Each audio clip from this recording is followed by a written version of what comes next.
Hello and welcome back to the channel. Welcome back to Anatomy of a Classic, episode 8, I believe. Um, we're back in the 70s to talk about Goodbye Yellow Brick Road by Elton John.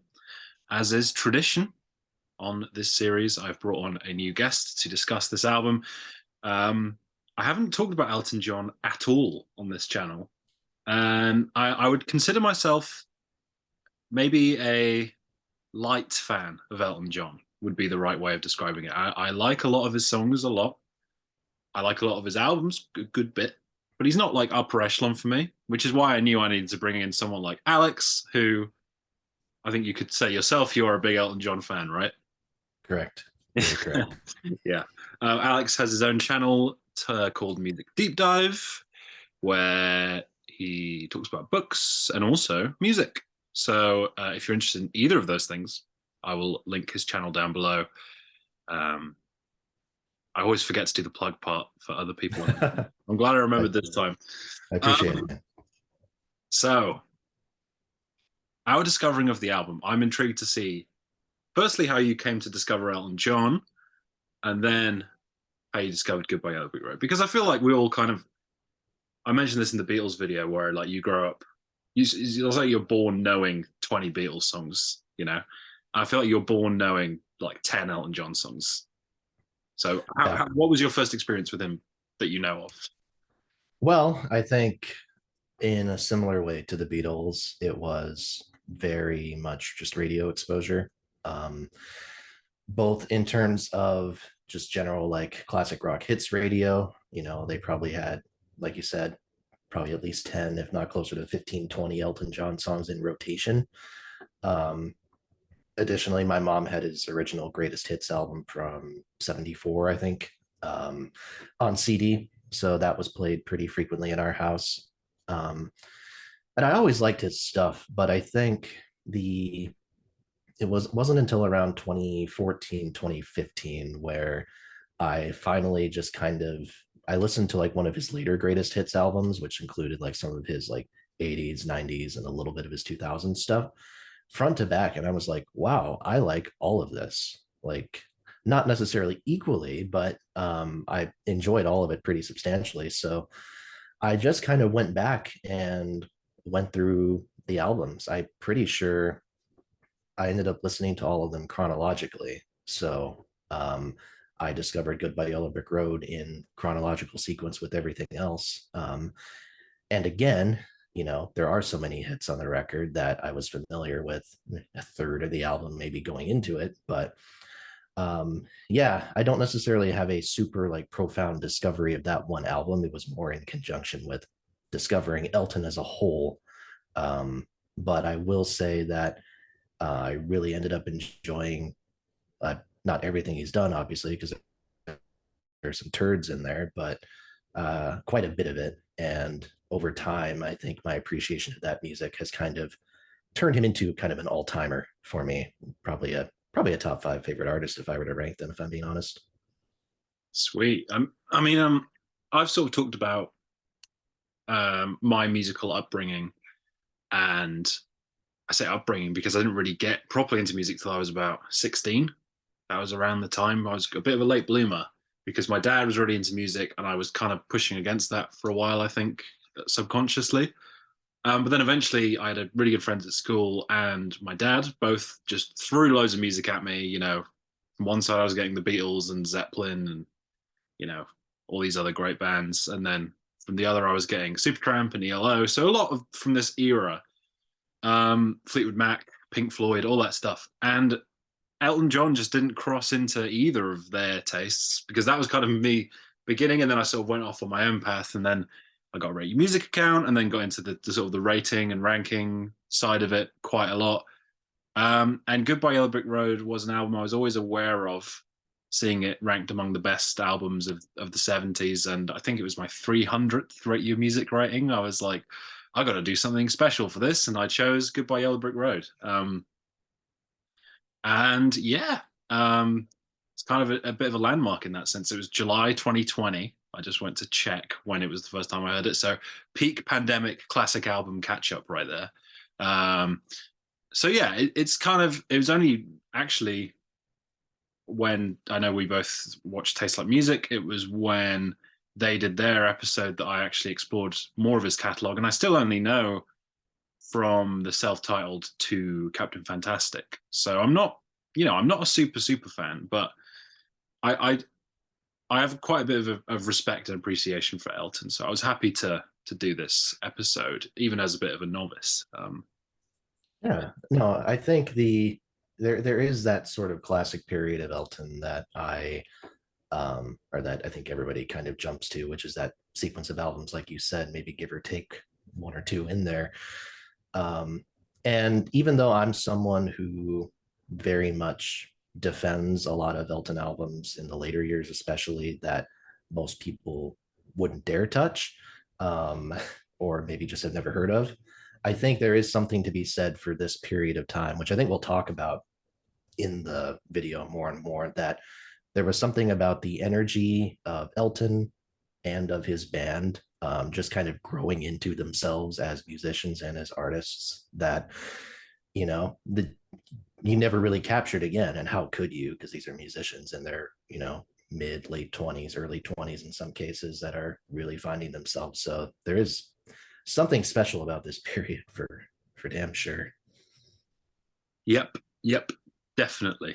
Um, so, and then this is the part where we talk about sort of the background, which I'm just going to do a bit of a spiel on. And of course, Alex is more of an Elton aficionado than I am. So if I missed anything that you want to bring up, feel free to. But Taupin wrote the lyrics in the space of 2.5 weeks, which for some songs makes you think, wow, that's really impressive. And other songs like, oh, 2.5 weeks to write an entire double album. Yeah, that makes sense. We'll get to that. But it was under different working titles like Vodka and Tonic, Silent Movies, Talking Pictures, all of which makes sense given a lot of the lyrical themes of the album. It's not a concept album per se, but there is a sort of this sort of like Hollywood sort of feel, this sort of glamorous feel to the album. There's a sense of nostalgia. There's I don't know, there's like a theme of performance and art and fame are all themes throughout the album. Not uniformly, but on enough tracks that it becomes a pattern, right? Um, like you mentioned, Elton leads the band, of course. He's the main man, backed by David Johnston on guitar, the ever reliable and super underrated Dee Murray on bass, and Nigel Olsson on drums. Um, Plus a plethora of other musicians who contributed as well. But that's the sort of the core band there. Anything to add on this section? Yeah, I mean, you touched on a lot of it. The one thing that I think is an interesting part of the story is the whole snafu with the recording studio. So initially they were just going to record this album at the chateau in France, like they had all the other classics, and it was closed for remodeling or something. So they decided to go down to Dynamic Sound Studios down in Kingston, Jamaica. And this was it wasn't like the place to be at the time, but a lot of English acts, especially, were really trying to record albums down there I think for several reasons, to kind of get a new sonic sound, to take an inspiration from Jamaican culture, and also to work with some of the musicians down there. So you have like Rolling Stones recorded Goat's Head Soup down there. That's the famous one. Cat Stevens recorded his album Foreigner. Eric Clapton did part of 461 Ocean Boulevard down there. The Paul Simon song Mother and Child Reunion was recorded there. There's several. And yeah, the productivity of that whole period is pretty incredible. I mean, you talked about Taupin writing the lyrics. Elton wrote the music to 20 songs in 2 days on a Fender Rhodes while he was down there, which is insane. That said, Jamaica was in a lot of turmoil at that point for political reasons. They had just received a ton of media attention because of the George Foreman, Joe Frazier boxing fight, which was like the biggest boxing fight of all time at that point, pretty much. So Elton didn't want to leave his hotel room at all. There was also a workers' strike at the record pressing plant next door. So they had workers using blowpipes to shoot pieces of crushed fiberglass at Elton and the band when they were walking into the studio. And then even then, the studio itself was kind of a mess. They were waiting on microphones for 3 days. And when they tried to record, it sounded like shit. they only got one song down, which was Saturday Night's All Right for Fighting. And when they played it back, Elton said it, quote, sounded like it had been recorded on the worst transistor radio ever. So they said, well, we're not going to use that. We're just going to go back to the chateau, which they did in the spring, and recorded it there. And you get like little traces of Jamaican influence on certain songs, which we'll talk about. We'll talk about that. But yeah, the story of how the album was birthed, I think, is one of the more fascinating ones in his catalog for sure. Yeah, I came across most of that, but there was still some stuff to learn there, so that's cool. um, lead single, I didn't know this before this. Saturday Night's All Right for Fighting was the lead single. Of course, the album is full of hits, but a song on side 4 of the double album was chosen as the lead single. So yeah, Saturday Night's All Right for Fighting, probably the first Elton John song I knowingly like sat down to listen to, and that was because when I started my record collection, my dad gifted me 3 records. He gifted me "Wish You Were Here" by Pink Floyd, which he didn't need anymore.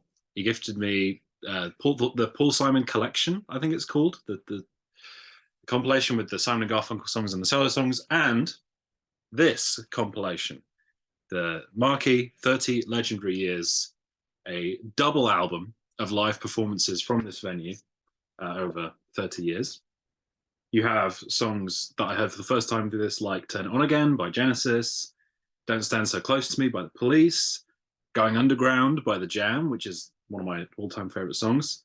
You know, Killer Queen's on here, Boys Are Back in Town's on here, Layla, Space Oddity, Substitute, full of classics. And Saturday Night's All Right for Fighting is on this compilation. And I used to play side 3 of this record, which has, yeah, Killer Queen, Saturday Night's All Right for Fighting, Get It On, All the Young Dudes, Boys Are Back in Town, Layla, incredible. Just when I'd have friends around for like house parties and stuff, I'd put that side of the record on. So I became really familiar with these songs as I was first getting into music. So I was like, wow, Saturday Night's All Right for Fighting, what a banger. But because of that, I've heard it so much now, more than any of these other songs, that it has dropped down a little bit in my ranking of the songs, but that sort of sentimental attachment is still there. Very long-winded way of explaining that I like the song, but not as much as I did before.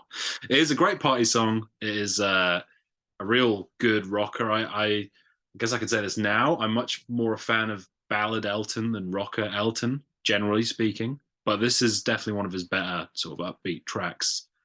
And I do think it's better than Crocodile Rock, which is a song in a similar vein, which he did on the album before. So good choice for lead single. It's catchy, it's fun, it's upbeat. Really like it. Yeah. I have one follow-up question for you that segues into one of the things I want to touch on with this song. Have you seen the film Rocket Man? I have not. I've been meaning to, and I've heard. Basically, it was like as soon as it came out, it was like everyone was like, "Oh my god, this is what Bohemian Rhapsody should have been." So Yep. yeah, I've and heard. that and yeah, and that's how I feel about it too. But I bring it up because like the scene where what's his name, Taron Egerton sings "Saturday Night's All Right for Fighting" in the film is one of the best scenes in the film for sure. It's just super like over the top and just a lot of fun. It's really great. But yeah, I think it's one of the ones that it's one of the hits that I think has struggled, that I've struggled as far as like overplay goes in the past. But I have made a very active point of not listening to the radio, especially classic rock radio, to try to avoid that type of stuff in the future. So a lot of those songs that have been hindered in the past have grown back on me. So thankfully, this is one of them. I get a lot of Rolling Stones on this song, just in kind of the rough and tumble attitude that it kind of brings, and especially kind of the ending, like the outro where Elton's just saying "Saturday, Saturday" over and over. That just sounds like a Mick Jagger type of move, I guess. I think the difference here, and why I can understand if people like disagree with the Stones comparison, is that I think the band here is playing at a much higher level technically than the Stones ever did. Now, I'm not a Rolling Stones hater. I'm not a Stones hater, but so yeah, you can send all flack at Tom. But Um, I wouldn't say this is better than any Stone song or anything over the top like that. However, I would say it hits kind of this match of energy and proficiency, technically, that the Stones just very rarely found. Love the guitar riff on it. I think the band, it's interesting that they recorded the backing track with just the band. Usually it was like Elton would record the basic piano track with the band, but he actually recorded it after the fact. So in reality, this is the band making their statement um, as a backing band. And I really make this point. I love it when other people make this point that at this time in Elton John's career, this is the Elton John band. This is a band making records, even if the band members are not active members of the songwriting team. Davy Johnston, Dean Murray, Nigel Olsson, all really great and really underrated players at all of their instruments. And they are so sharp and so just in the pocket all the time. Um, they're a band fit to stand with any other of that era.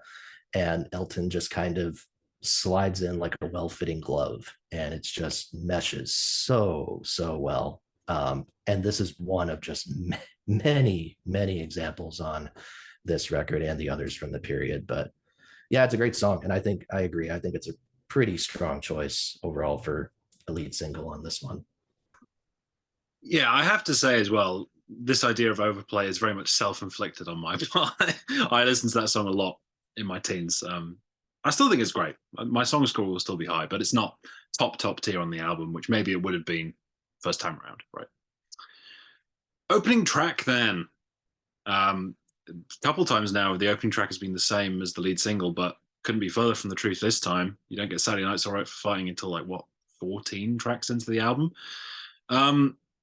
We kind of got a dual opening track here. We got Feeling for a Friend, which then leads into Love Lies Bleeding. It's listed as one song on streaming, so that's what we're going to go with. One of his most beloved tracks of all time. The instrumental Funeral for a Friend leads into the album perfectly with its futuristic synths, sort of lightly setting the stage before the pace picks up with the full band and the piano really driving the song.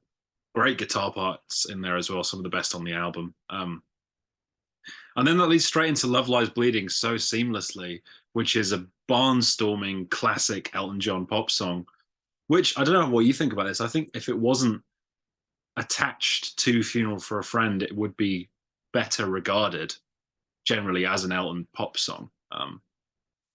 Because I think it's great in its own right. But I think that transition is so smooth, you kind of do want them together.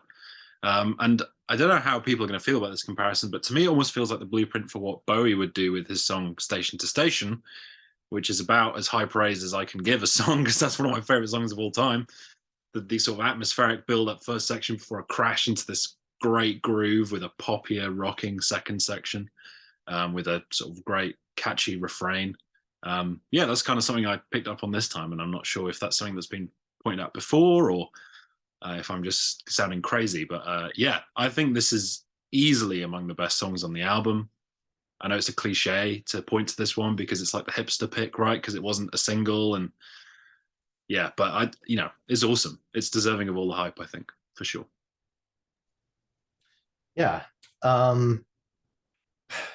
think a lot of people describe this song on a very baseline level as Elton does prog, which I think is a very reductive way of viewing it. Um, this actually didn't used to be among my very favorites on the album, and I'm not entirely sure why. I think maybe it was maybe because of the Funeral for a Friend section. I don't think it ever entirely clicked with me as like a piece of music. I don't know. But actually, when I was re-listening to it for this video, is where it really like clicked for me. I still don't think it's my favorite song on the album, but hearing it again makes me realize, number one, how well these two different pieces of music, as you said, connect with each other on a couple of different levels. First off, just musically, I mean, some of it is helped by the fact that like they're both written in the same key, for instance, both A major, which is nice. But they're both about loss too, in kind of their own ways. Because Funeral for a Friend is kind of touching on that sense of loss, in like framed with the idea of death. right? It's music that Elton wrote to be played at his own funeral, essentially. And Love Lies Bleeding is more about a kind of jilted romance, a romance that's been kind of torn apart. But there is a through line there. And I think there's this kind of implication that, well, maybe that whole funeral idea actually connects to the romance directly on some level, which I think is very interesting. Um, but yeah, the band on the Love Lies Bleeding part, especially, is incredibly sharp. Um, I would dare to say that the bass line by D. Murray there is the best on the album, and among his best ever, which says a lot because I think D. Murray's bass lines rate among the very best that you'll hear in the 1970s. So, really, really great bass player overall. And then the guitar solo towards the end by Johnstone, I think, is really great too. So it sets the tone both in the sense of that kind of atmospheric opener transitioning into just a really, really tight band with energetic vocals and piano playing by Elton. So yeah, it's a fantastic scene setter. So I got no complaints. It grew on me a lot with this re-listen for sure. Yeah, because I've heard you talk about the album before, and I remember you saying that you weren't as high on that track. So I was ready for the counter argument there, but cool, yeah. I'm gonna hand it over to you to give me your favorite deep cut first. I'm intrigued. I want to see what you've got as the bigger Elton fan here. Ooh. All right. I was kind of torn between two, but I'm ultimately gonna go with Roy Rogers. That's mine too. How about that? um, well, yeah, no. I Elton, obviously, when you look at previous albums, Elton and Bernie Taupin did Americana, touched on country music a lot. I don't know that they ever did it as well as they do here. Um, and I think maybe because it's the most like honest perspective of where they're coming from. Like this is a song about I mean, it's kind of this like cinematic pie-in to literally to Roy Rogers, you know, the old big screen TV star, but it also kind of typifies that idealized Hollywood perception of the South and, you know, the country, if you will, that both Elton and Bernie had. And I think what's all the more fascinating about it is that on the previous album, Don't Shoot Me, I'm Only the Piano Player, which is also an album that I underrated until relatively recently, but I think it's even though the songs are pretty lightweight, it's actually really, really strong, and the playing is phenomenal on it. I treat Roy Rogers as kind of a counter statement to the song Texan Love Song off of Don't Shoot Me. That song kind of takes the opposite approach and is a very like scathing indictment of Southern conservative values, and is maybe the most negative frame of mind that Bernie and Elton kind of approach this topic from. And I think both songs are true highlights of their respective albums. They just have these really soaring vocals and these unbelievable vocal melodies. God, the chorus and Roy Rogers, I was singing it before we started the recording here. It's so damn good. Um, yeah, there's just something about that song. It's one that has steadily grown on me over the years. It used to be one of my least favorites, and now it's just kind of jumped up and up. And now it's I mean, to spoil the track rating, it's a 10 out of 10. And I am in love now. What was the other song you were considering? All the Girls Love Alice. Okay, because I also had two in mind, and that was not the other one that I had. Sweet Painted Lady was my other one that I considered, but I ultimately went for Roy Rogers. Couple points quickly. There's a couple connection issues that are coming through, so bear with us. I think it's mostly been okay, but there's been a couple little glitches and stuff. But on the point of Tumbleweed Connection and Don't Shoot Me, I'm Only the Piano Player, the sort of, like you were mentioning, the Americana influence. Goodbye Liberty Road is probably my favorite Allen album, but I think those would make up the middle positions. I think they're both really strong albums. And I do think that the Americana style has done really well on Tumbleweed in particular. But I agree. I don't think any of it is as good as Roy Rogers. It's captivating. It's breathtaking. And I will go to bat for "Don't Shoot Me." And only don't shoot me. I'm only the piano player. Another day. Today is not the day for that because I have a lot to say on that topic. But anyway, Roy Rogers, easily my favorite non-single on the album. Incredible, incredible vocal from Ellen. Really, yeah, the lyrics are really cool. They're quite quirky from Bernie, but they don't really. Sometimes his lyrics can be quirky in like a bad way, in like a ooh, but in this sense, they are like almost cute. I want to say, and like very endearing, and there's like a warm feeling to the whole song. The arrangement is so lush. It's tasteful. You know, I actually think Madman Across the Water is a good album. I enjoy it, but a lot of the arrangements on that album felt a little bit just massive string section all the time, big piano ballads that are going to tug at your heartstrings. But I think by this point, the production on these albums was much more tasteful. So when you do get the big string sections, it hits harder because you don't get them on every freaking song, you know? Um, but yeah, I wrote down that it felt akin to Tumbleweed Connection sonically, but yeah, I agree. Definitely better than I love Country Comfort and Come Down in Time, but man, Roy Rogers is awesome. And I agree with you, it has grown on me over time as well. Especially this listen, I was just like, this song, unbelievable. And then the closing track is our next point on the agenda, which is Harmony, which I think is a gorgeous ballad to close the album. I mentioned preferring ballad Elton over rocker Elton for the most part. I'm not sure it's the most inspired lyrically. I don't think Taupin is really pulling his weight here, but Elton absolutely sells this. His vocal performance, the vocal melody, the piano, it's all just incredible. It's short and sweet. It feels like a coda almost. It's such a great cap on the album. I really do think it's essential. I think, it's Social Disease is great, but this is the perfect way to end the album. Like if it wasn't on there, there would be something missing for sure for me. I would agree with that.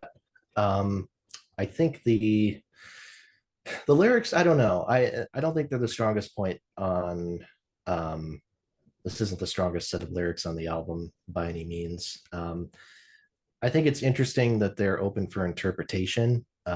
Depending on who you ask, it could be either this description of like a lost love returned, or some people say a symbol of Elton's own kind of complex relationship with music. Um, but I don't really care because of the actual music in the song and specifically the harmony vocals. Elton at this point was starting to get acquainted with the Beach Boys kind of personally. And he's always been an admirer of Brian Wilson. And he's said that one of my favorite in an embarrassing sort of way Elton live performances is his performance of Wouldn't It Be Nice with Brian Wilson, because Elton normally he sits behind the piano, right, when he's singing lead vocals, but in this case they have him like in front of the microphone just standing there, and he doesn't know what to do with his hands, so he's just kind of like gesturing as he's like, wouldn't it be nice if we were older, and it's really just it's hilarious in a kind of sad sort of way. But no, back to harmony though. The harmonies definitely pull from that kind of mid 60s Pet Sounds like style of like interweaving lines that kind of go in and out with each other. And the band are really, really strong vocalists. I mean, Nigel Olsson has that like piercing high harmony that is like really, really distinctive. And then D. Murray kind of does the lower stuff, and Davey Johnstone is very like kind of matches Elton range wise. So he'll double Elton's vocals sometimes. Um, and yeah, even the kind of chord choices near the end, the that are more kind of minor, darker, more unsettling, kind of feel like Pet Sounds like in some ways. Even though the song ends on this strong major cadence, these chords kind of give you the impression that that resolution is temporary. So it kind of makes the case for this album being, I think, a bit darker subject wise than people give it credit for sometimes, because a lot of the songs are pretty upbeat or just kind of general melancholy ballads. But yeah, no, I agree. I think it's a pretty perfect close for the album overall. So big fan. Yep. And then we go to our little section on the impact on music history. Now, of all the albums covered on this series, this has got to be one of the most famous, one of the most well regarded, and also one of the most popular. It spent 8 weeks at number one on the Billboard 200 and is 8 times platinum. So eight is the magic number for Goodbye Yellow Brick Road. And as I like to do, I dug up the original Rolling Stone review, and wouldn't you know, the original review was bogus and really negative. And then they backtracked on it. And like with every single episode of this series, I feel like I'm talking about the original Rolling Stone review being negative. Here's a quote I took from it. Goodbye Yellow Brick Road is a massive double record exposition of unabashed fantasy, myth, wet dreams, and cornball acts, an overproduced array of musical portraits and hard rock and roll that always threatens to founder, too fat to float, artistically doomed by pretension, but redeemed commercially by the presence of a couple of brilliant tracks out of a possible 18. So, pretty ridiculous review. you know, and then, of course, like all these albums, scathing initial review, and then it's on their top 500 list years later. Of course it is. On the most recent ranking, it was at 112, with it previously sitting at 91. So it has dropped a little bit. Um, but I think that's a good sort of range for it, especially considering it being a double album. And I'm sure we're both going to talk about some tracks on here that are lesser. And that's natural with a double album, right? So I'm excited to get into track ratings because we have a lot to get into. So let's just get straight into it. As usual, we're going to go side by side. I'm going to kick us off with side one. Funeral for a Friend, Stroke Love Lies Bleeding, 10 out of 10 for me. Already talked about it. Track two, Candle in the Wind, also a 10. I mean, oh my God. This is a song that I definitely slept on until I re-listened to the album a few weeks ago. And, for the Taste Like Music episode. And it is just so undeniable, such a perfect arrangement with that light acoustic guitar that runs through the whole song. It really is a song that's rewarding to listen to on headphones because it does feel quite densely arranged, maybe deceptively so. The chorus is perfection and maybe the best ever Taupin lyrics. Maybe. I might make that case. And then Benny and the Jets for me is a 9. I think it's the weak link on side one, but that's a pretty damn strong side of music. Still a great piano rock song. The piano part is iconic. Everyone knows it. Tribe Called Quest sampled it on We Got It From Here, Thank You For Your Service, which is one of my favorite albums of all time. I find the synth parts near the end a little bit annoying, but that's the only real reason it's a 9 and not a 10. So, yeah, those are my scores for side one. Yeah. Well, it's going to be straight 10s for me on the first side. We already talked about Funeral for a Friend, Love Lies Bleeding, 10 out of 10. Would have been probably like a 9 before this re-listen, so it gets bumped up to that blessed double digit there. Candle in the Wind, I would agree. I don't know for sure if it's Topin's very best lyric, but I think top 3 without a doubt, and a strong contender for number 1. I think it's hilarious in a kind of sad sort of way that Topin wasn't even a fan of Marilyn Monroe's, but I do get the point that he's kind of made about it in the past. It's not about her specifically, but rather about the idea of a celebrity being cut down early in life because of the pressures of fame. I mean, the phrase "candle in the wind" was originally used to describe Janis Joplin. And he touches on that idea in later songs too, like Cage the Songbird and Idol on Blue Moves, which I think is a very underrated album of Elton's. Very elegant track, really smooth backing vocals, really love it. And Benny and the Jets, also a 10 for me. Elton didn't even want this released as a single because of how unusual it sounded compared to his other music, but it was very popular in Detroit among Black audiences. So that convinced him, convinced the record company, and it did very well for itself. I'm going to be honest. I think if we're talking about like faking the sound of a live performance, I'm not sure it's ever been done any better than this song. I think the live crowd noises sound a little bit kind of obviously like pumped in at times and artificial, but you have that kind of delayed double tracking on the vocals, which I like. Plus, the instruments are kind of mixed like a live album would be. Vocals are in the center, the instruments are kind of panned further out with not that much like reverb or anything like that. It's very convincing. And then the song is just a fucking banger. just a fucking banger overall. I love those piano chords. The falsetto, I don't really rate Elton's falsetto very highly. I rate him highly as a vocalist, but his falsetto is hit or miss. But I think it works really well in this context. So, yeah, straight banger. Okay, I think side two and three may be where we differentiate a bit and where my not being as big on the album overall comes into it a little bit. But that does not apply to the title track, Goodbye Yellow Brick Road, which is a 10. Not only my favorite song on the album, but my favorite Elton John song. Basic pick, I know, but I don't care. One of his very best melodies and probably his best vocal performance is probably this or Leave On for me. Captures so much emotion whilst being memorable and catchy. It's whimsical, but it's kind of sad as well. I don't know. I'd love a song that captures many emotions at once, and that song sure does it. So easy 10, love it.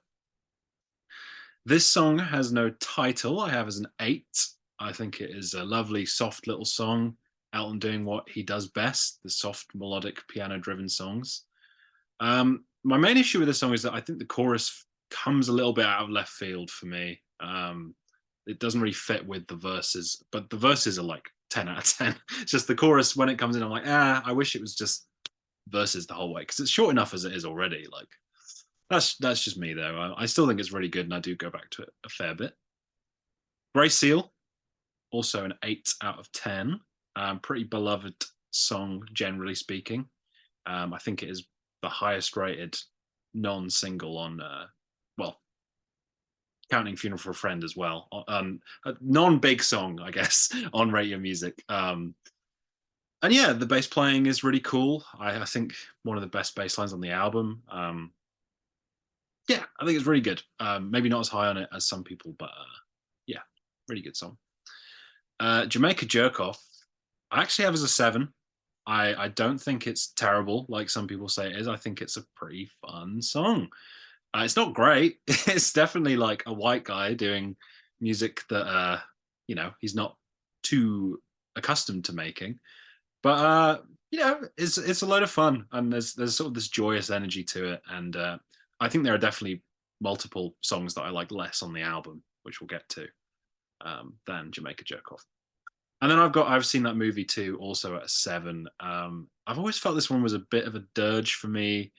It's going for this like big epic ballad thing, and it reminds me a lot of Blues for Baby and Me from Don't Shoot Me Around the Piano Player, but not as good.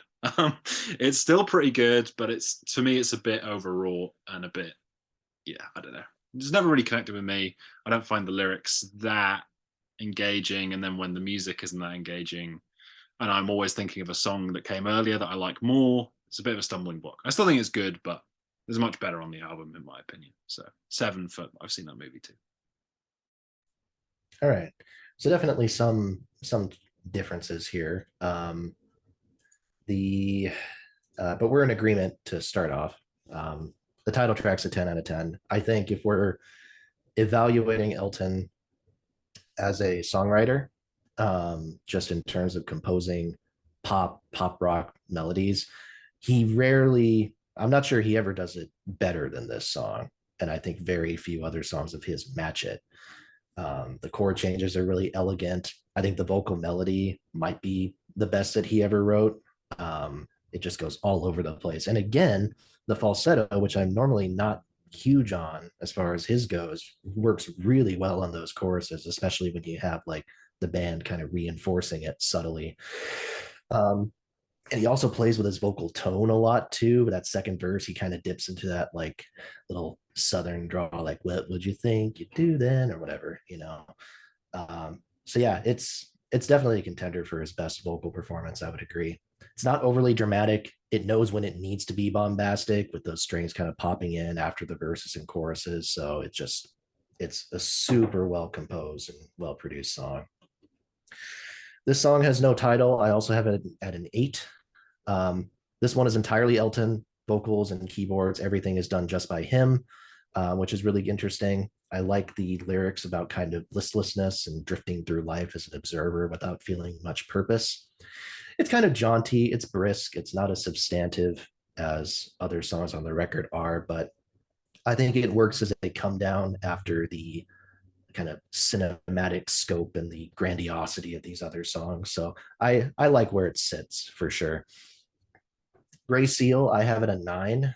Um, this is a re-recording of the song was originally a 1970 B-side to the song Rock and Roll Madonna.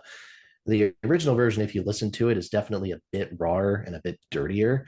But the band playing isn't quite as good, obviously. And I think that's what bumps it up here. Like, yeah, it's not as gritty, it's cleaner, but the playing is just really, really energetic. Love how those choruses just explode each time.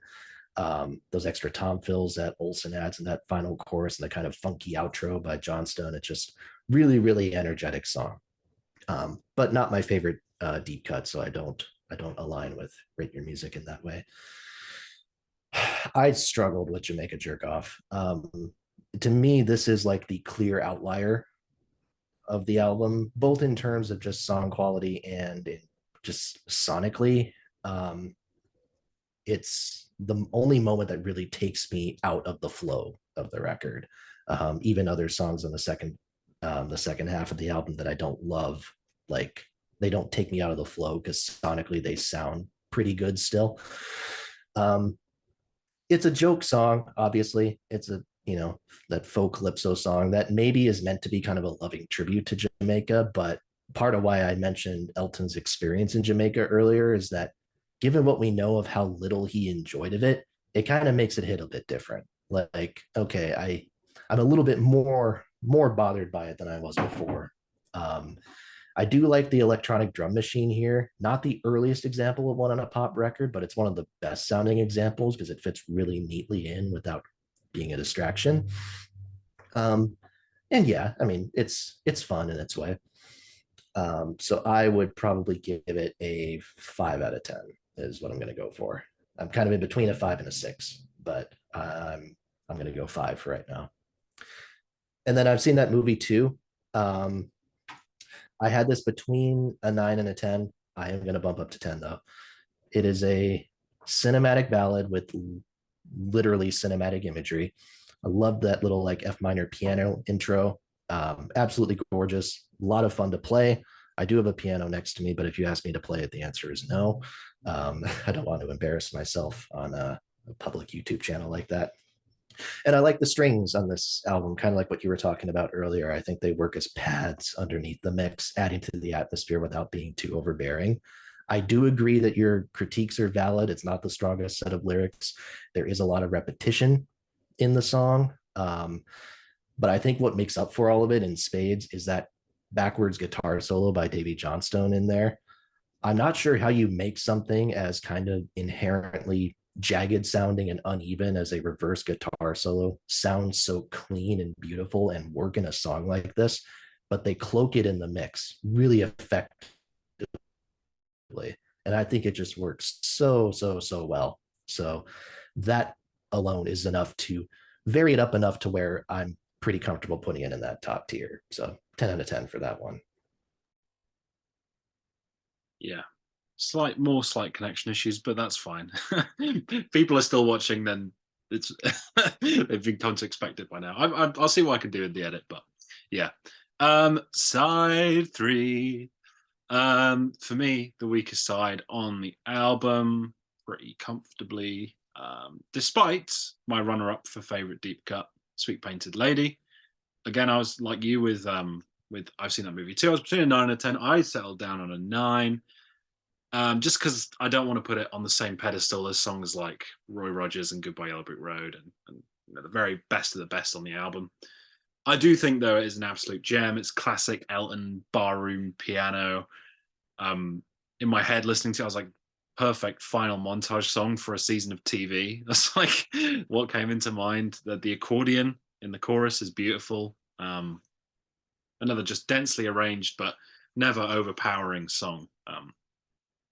And I do love it. But here is where we get to the stretch of the album that I struggle with the most. These next 4 songs. Ballad of Danny Bailey, I got as a 6. I think it's an ambitious song emotionally, lyrically.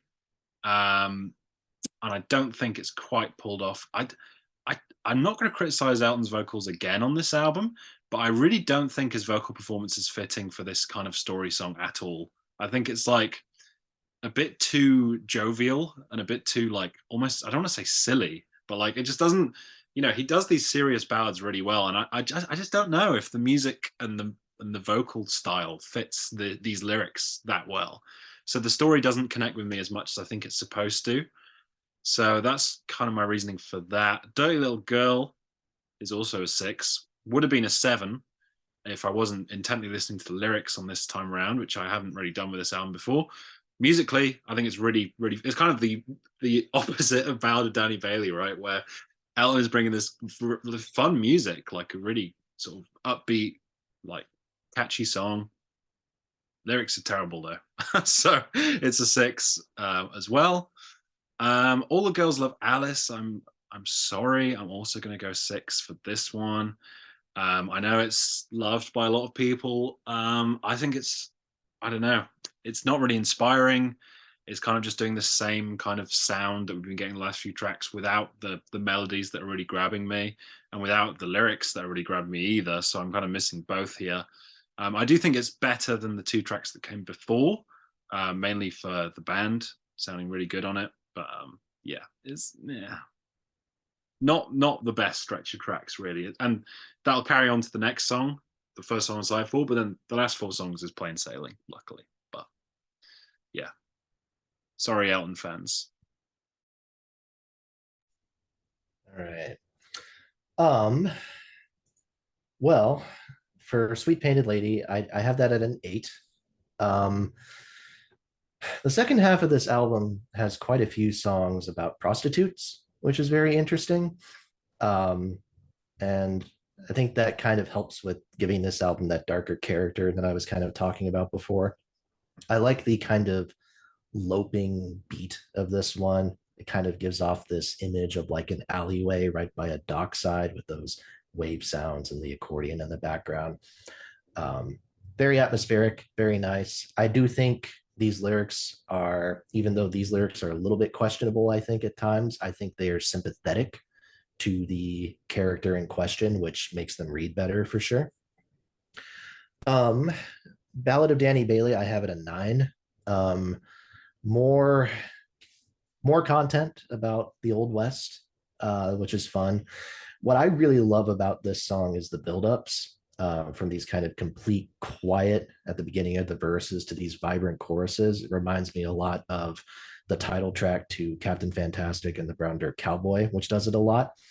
Um, and there's another great outro on this one. Paul Buckmaster, who does the string arrangements, really kind of swings for the fences with this one. Again, he's pretty reserved throughout a lot of the album, but he matches the band's energy with these like string parts here, which I don't think he allows himself to do a whole lot apart from like maybe moments on previous albums like Madman Across the Water. So it's cool to hear a string section that aggressive sounding on an Elton record. Dirty Little Girl, I did give it an 8. Um, this is the one song on the album where I think it is really hard to look past the lyrics. After re-listening to it, what I will say is that while Topin definitely has examples of misogyny in his lyrics across his career, I think this song feels more obviously like a character piece than his usual fare. I think a lot of Topin's misogyny is kind of in the vein of just general like blaming women for relationships going sour. This feels more like a character piece. I think Elton, at least for his part, is certainly playing it up as if it's a character piece. His vocal approach, like Elton is singing like a dick. And I normally I save the phrase singing like a dick for someone like Liam Gallagher, but I do think that it works. I think it describes what he's doing here. I actually think the vocals are great. So a lot of great, like heavy grit from him on this one. Um, but yeah, I think the band sounds great on this one as well. The brass on the bridge, which I think is like a mellotron effect, adds a unique flair. And that final chorus, the band kind of flies all over the place, leading into the outro. I think that's cool. And then All the Girls Love Alice, I have it at 10. Um, I really love just the riff on this one, just the tempo of it. Hot Groove. I saw this one. They played this live when I saw Elton on his farewell tour. And for whatever reason, they played a lot of his other hits, but that was the song where I actually got the closest to being genuinely emotional because I was like, this is so cool to hear this live. I think it was like the second song from the beginning or something. Um, but yeah, verses are really cool. And then you get to the chorus and everything drops out except for the vocals and the piano. And I love those types of like weird, subversive, dynamic contrasts. I think that's really cool. Shout outs quick as well to Ray Cooper, who jumps in on the tambourine. He's not a part of the Elton John band quite yet, but he does add to the groove. And then Kiki D on the backing vocals. Elton had very recently discovered her. She was recording her kind of major label debut album at this time, and Elton and his band did a lot of the instrumentals and like backing vocals and stuff on that record. So she makes her debut appearance on that record.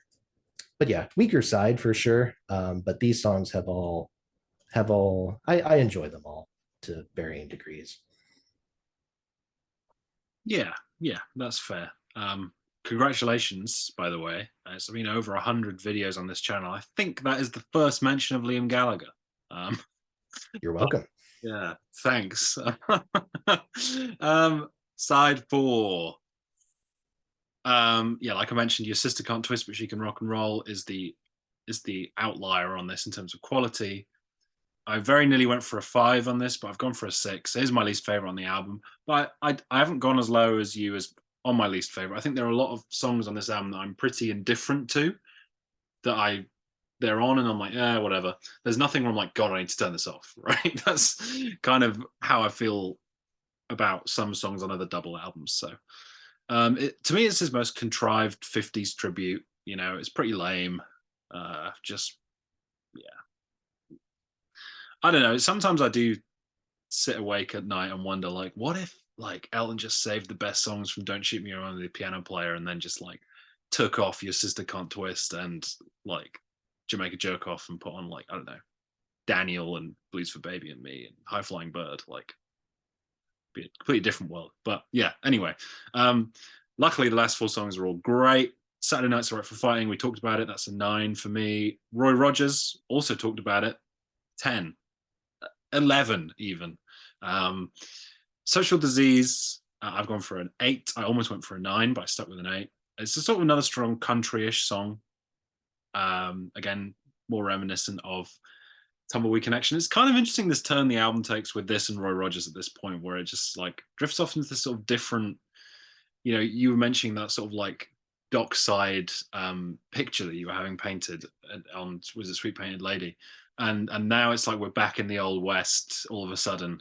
It's kind of interesting how this album twists and turns, but it always feels very firmly like Southern American, I suppose, whether you're in Hollywood or whether you're in Texas, So yeah, Social Disease is really cool. And then your Harmony we talked about as well is a 9. So not as much to say about these because we've already talked about most of them. Yeah, definitely a very strong closing side to the record. Although it doesn't get off to a great start. Your Sister Can't Twist. I was generous because I was generous and still gave it an 8, but it's on the cusp of a 7. Kind of the heir apparent to Crocodile Rock in a lot of ways. It's just like ultra, like comically fast paced rock and roll pastiche. Reminds me of like Freddie Cannon's Palisades Park with that very prominent organ. There's also like these gibberish backing vocals, which is also very like early 60s rock and roll. One thing I never picked up on was how Elton substitutes the word surf for twist in that last chorus, which is kind of his little wink, wink, nod, nod to early Beach Boys and early surf rock. And yeah, Crocodile Rock is not one of my favorites on Don't Shoot Me. And comparably, this isn't one of my favorites here. It might be my least favorite after Jamaica Jerk Off, but it still speaks to something inside me that is just kind of pure and joyous. So I don't know. I still have a lot of fun with it. Saturday Night's Alright for Fighting, we talked about it. It's a 10. Roy Rogers, we talked about it. It's a 10. Social Disease, I gave a 9 to. I think on this re-listen, this was the song that grew the most on me. I forgot to look this up. I'm not even sure how many times you even hear a banjo on an Elton John record, even with all the Americana and country influences. But Davy Johnston picks up the instrument here, and I assume he played it before, but it sounds super natural in the mix with everything else. There's a lot of layers and a lot of overdubs. I mean, Johnston's playing like three different instruments in the mix here, so it all makes it kind of sound like a jam session. You got those hand claps as well that start partway through. Really like that saxophone solo by Leroy Gomez, which was so good that it literally got him a job as like a prominent session musician in Paris. And really scathing lyrics too. Like, I don't think it's autobiographical. I think it's a character piece still, but that line in the chorus, I'm a genuine example of a social disease. I mean, Jesus, that's brutal. Wow.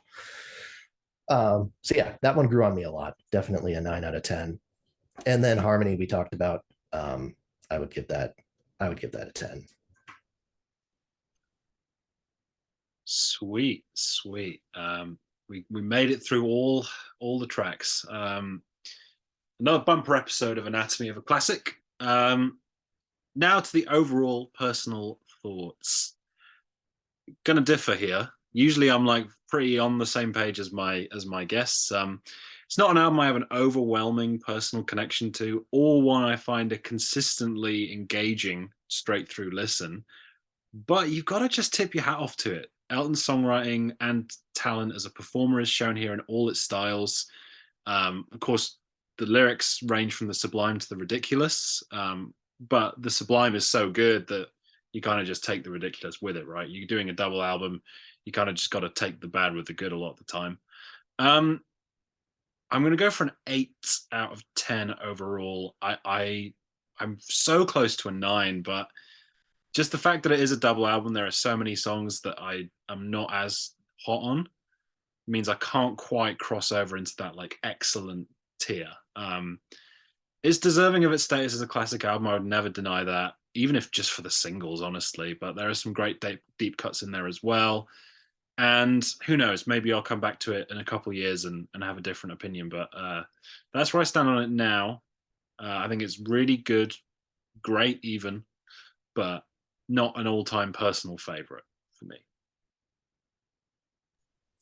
Yeah, it's interesting that I'm talking about this record because I actually would not consider this my favorite Elton album. This would be my number two, to Captain Fantastic, which I think is more consistent, but it's also a single album. Double albums are interesting. I think there's a lot of pressure on them because you got twice the material, twice the runtime. I mean, you need to make it compelling throughout all, you know, 80 minutes almost in this case. And historically, I've kind of always thought of this as like a 9 out of 10 album because of some of those weaker songs. But I think about some of my favorite double albums, kind of the prime example being the White Album, which has a lot of songs that are kind of in that probably 8 out of 10 range, and then songs that dip below it, like Revolution 9, for instance. And I don't hold those tracks against it. I still think it's a 10 out of 10. It's still one of my favorite albums of all time, if not my absolute favorite. So that makes me more inclined to forgive something like Jamaica Jerk Off. Like, it's one small stumble in what is otherwise a remarkably consistent double album. Not quite Songs in the Key of Life consistent for me, but like really, really just steady, strong songwriting throughout. Yeah, I what I would say is that this album I think typifies the Elton John sound and kind of gives you pieces of so many of his best qualities just kind of in one package here. So you it's hard for me to say this is like a recommended starting point for him because it is a double album. But at the same time, I think you get so many different aspects of what makes him interesting that that in some ways it might be the best starting point. But yeah, I have a lot of appreciation, a lot of love for it for sure. I think it's the only one you can start with, really, considering its fame and the hits on it. Like, I, yeah, it's you're right. Starting with a double, you're not going to say the first Beatles album you should hear is the White Album, but you know, I don't know. I just feel like there's so much greatness here and I think the important thing with any artist is to lead someone to an album with songs that they're going to know with all Mhm. the stuff that they're discovering, right? So yeah, it's always a tough one, but I think this would be my recommendation for the first Elton album that someone would listen to. I think it would be either this one or honestly the self-titled for me. Because I think the self-titled you get in immediately with your song, which everybody knows. And there are other pretty popular ones like Take Me to the Pilot and Border Song that are kind of those anchor points. Um, and I think that is a more versatile album than people give it credit for. But overall, I would probably agree though. I'd probably steer people towards this one first more than anything else. Yeah, so there you have it, another hour plus episode, I believe, of this series. Thank you very much for watching. Remember to subscribe and watch Alex's videos. He is very articulate, as you will know from watching this video.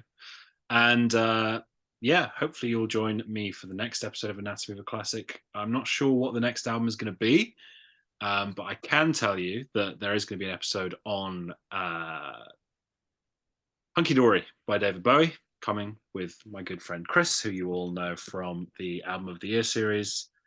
And yeah, I mean, I'm excited to be doing this series. There'll be an episode on Ram by Paul McCartney coming as well. Wish You Were Here by Pink Floyd. Downward Spiral by Nine Inch Nails, and Excitable Boy by Warren Zevon. And that will probably wrap up season one, and then we'll head into season two, getting the same guests back into this rotation and talk about some different albums. So let us know what your favorite songs are on this album, what you think of our takes, if you thought they were crazy or not. And yeah, press like if you haven't, subscribe if you haven't, and hopefully we'll catch you soon.